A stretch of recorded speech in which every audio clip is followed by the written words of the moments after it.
St. Vincent Healthcare and Billings Clinic staff have been stretched and stressed by COVID, but doctors say they are handling the challenge of treating patients. They do have enough beds, at least for now.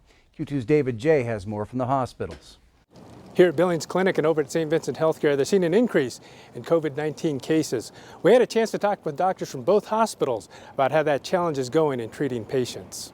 Billings Clinic is still being pushed for capacity, but I will tell you that we will find a way to provide beds. From an emergency room standpoint, what we specialize in is dealing with things when they blow up. How do we do this? What's already in place to be able to attack it, to be able to take care of things? That's something that we do as an emergency department every day outside of having to deal with COVID. As we act like a regional healthcare system, we have 14 critical access hospitals that have really worked collaboratively to take patients from us as acute transfers, to bring patients over to their facility and care for them as we would care for them. We've got so many other sister hospitals, and being part of this larger system, the Front Range in the Denver area, this all did blow up for them at kind of the beginning of things in March, April, May.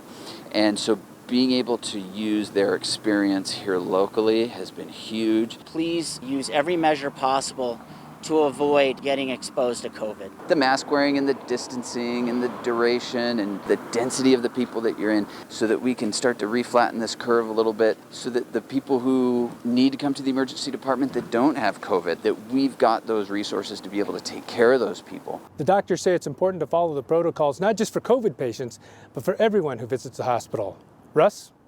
Thank you, David. As we told you last week, Billings Clinic has partnered with St. John's United for extra hospital beds.